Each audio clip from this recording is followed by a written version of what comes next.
గుడి ఉన్న ప్రతి చోట బడి ఉండాలంటారు పెద్దలు. కానీ ప్రస్తుతం ఆ పరిస్థితులు క్షేత్రస్థాయిలో కనిపించట్లేదు. పట్టణాల్లోనే కాదు, పల్లెల్లో కూడా ప్రభుత్వ ప్రాథమిక పాఠశాలలు కనుమరుగవుతున్నటువంటి పరిస్థితి కనిపిస్తోంది. ప్రస్తుతం భద్రాద్రి కొత్తగూడెం జిల్లా టేకులపల్లి మండలం దాస్తండ ప్రాథమిక పాఠశాల వద్ద ప్రస్తుతం మనం ఉన్నాం.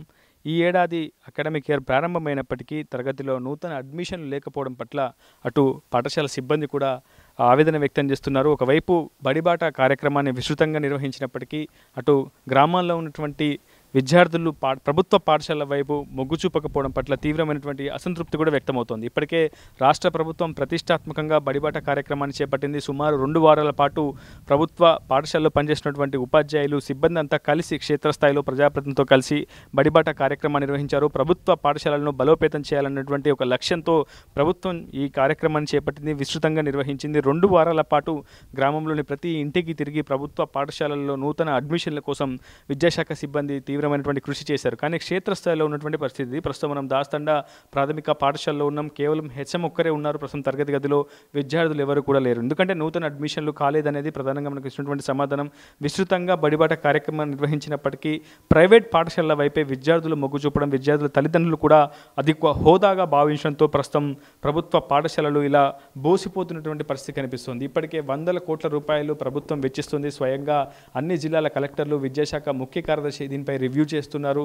ప్రభుత్వ పాఠశాలలో విద్యార్థుల సంఖ్యను పెంచాల్సినటువంటి అవసరం ఉందని కూడా అభిప్రాయపడుతున్నారు. ఒకవైపు విద్యా హక్కు చట్టాన్ని, నిర్బంధ విద్యను అమలు చేయాలని కూడా ప్రభుత్వం ఎంతో కృషి చేస్తున్నప్పటికీ క్షేత్రస్థాయిలో మాత్రం విద్యార్థుల తల్లిదండ్రులు చేస్తున్నటువంటి ఆలోచన ప్రస్తుతం ప్రభుత్వ పాఠశాలను కొంత అగమ్యకరమైనటువంటి పరిస్థితికి నెట్టివేసిందని చెప్పుకోవాలి. ఎందుకంటే పూర్తిగా బడిబాటలో ఇంటింటికి వెళ్ళి అటు సిఆర్టీలు కావచ్చు, డిపార్ట్మెంట్ సిబ్బంది కావచ్చు, ప్రజాప్రతినిధులు కూడా స్వయంగా వెళ్ళినప్పటికీ ప్రైవేట్ పాఠశాలలోనే విద్యార్థులను, పిల్లలను చేర్పించేందుకు తల్లిదండ్రులు పూర్తిగా మొగ్గు చూపుతున్నారు. సో పట్టణాలకు చేరువలో ఉన్నటువంటి గ్రామీణ ప్రాంతంలో ఇంకా విభిన్నకరమైనటువంటి పరిస్థితులు ఏర్పడుతున్నాయి. చాలామంది విద్యార్థులు కూడా ప్రైవేట్ పాఠశాలలోనే అడ్మిషన్లు పొందుతున్నటువంటి పరిస్థితి కనిపిస్తుంది. విద్యాశాఖ సిబ్బంది తీవ్రమైనటువంటి ఆవేదన కూడా వ్యక్తం చేస్తుంది. ఇప్పటికే రాష్ట్ర వ్యాప్తంగా చాలా ప్రభుత్వ పాఠశాలలు మూతపడ్డ మనం గతంలో చూసాం.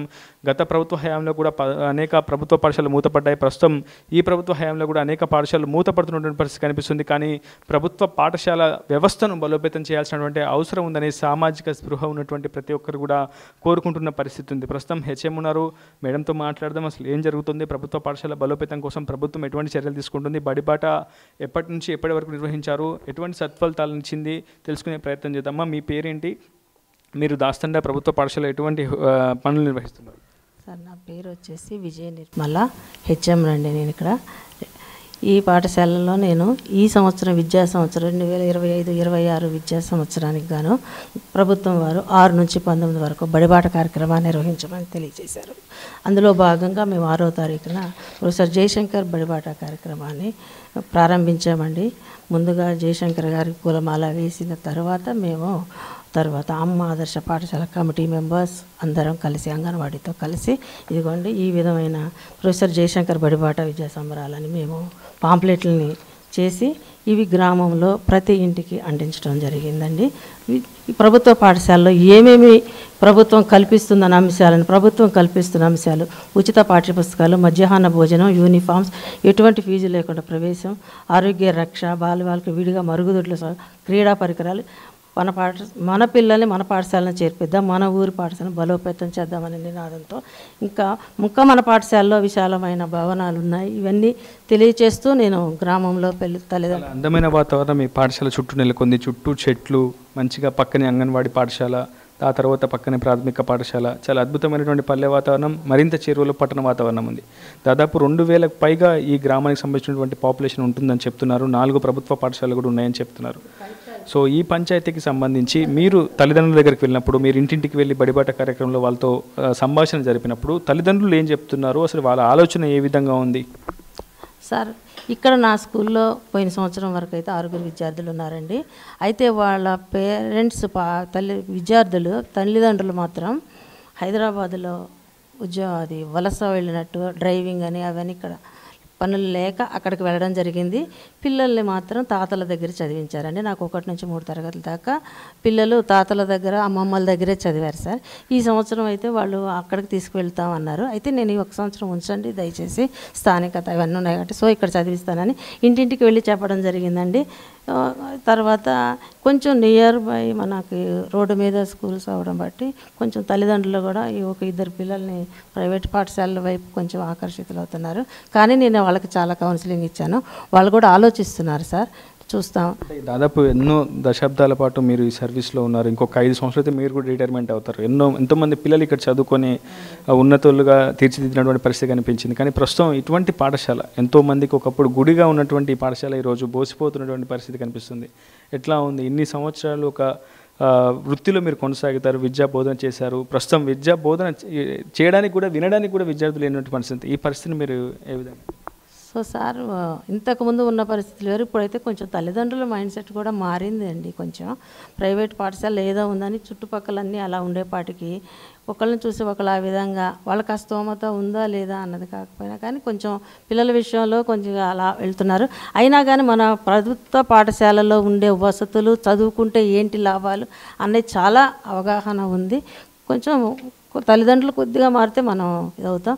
అది కాకుండా ఈ గురుకులాలు అవి ఇచ్చి హాస్టల్స్లో కూడా పంపించడం ఒకటి జరుగుతూ ఉందండి.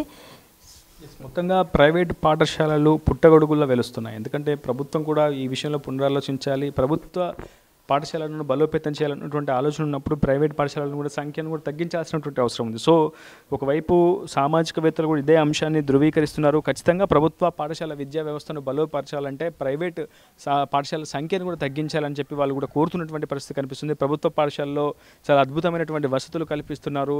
ఉచితంగా పాఠ్యపుస్తకాలు, ఉచితంగా యూనిఫామ్లు, ఉచితంగా మధ్యాహ్న భోజన పథకాన్ని అమలు చేస్తున్నారు. ఇన్ని వసతులు కల్పిస్తున్నా ఎందుకు ప్రభుత్వ పాఠశాల వైపు విద్యార్థులు ఎందుకు దృష్టి సారించట్లేదు? విద్యార్థుల తల్లిదండ్రులకు ఎందుకు ప్రైవేట్ పాఠశాల వైపు మొగ్గు చూపుతున్నారనే అంశంపై చాలా పెద్ద ఎత్తున చర్చ కూడా జరుగుతుంది. మరోవైపు ఏసీ గదుల్లో తమ పిల్లలు సుఖంగా ఉంటారు, ఏసీ గదుల్లో ప్రైవేట్ పాఠశాలలో చాలా అత్యద్భుతమైనటువంటి విద్యాబోధన దొరుకుతుంది అన్న ఒకటువంటి ఆలోచనతోటే విద్యార్థుల తల్లిదండ్రులు ప్రస్తుతం విద్యార్థులని ప్రైవేట్ పాఠశాలలో చేర్పించినట్లు కూడా ఒక ప్రచారం అయితే జరుగుతుంది. ఏదేమైనప్పటికీ ప్రభుత్వ పాఠశాలల్లో బలోపేతం చేయాల్సిన అవసరం ఎంతైనా ఉందని చెప్పుకోవాలి. ఒకవైపు విద్యా హక్కు చట్టం కింద నిర్బంధ విద్యను అమలు చేయాలని చెప్పి ప్రభుత్వం యోచన చేస్తుంది. ఎంతోమంది విద్యార్థులకు విద్య అందనటువంటి పరిస్థితి కనిపిస్తుంది. భారత్ మినహాయిస్తే ఇంకా చాలా నిరుపేద దేశాల్లో పూర్తి స్థాయిలో విద్య అటు క్షేత్రస్థాయికి చేరువ కాని పరిస్థితి కనిపిస్తుంది. కానీ ప్రస్తుతం ఇటువంటి ఎన్నో పాఠశాలలు విద్యార్థులకు విద్యాబోధన చెప్పేందుకు సిద్ధంగా ఉన్నప్పటికీ విద్యార్థులు లేకపోవడం మాత్రం విచారకరమని అటు విద్యాశాఖ సిబ్బంది కూడా చెప్తున్నారు.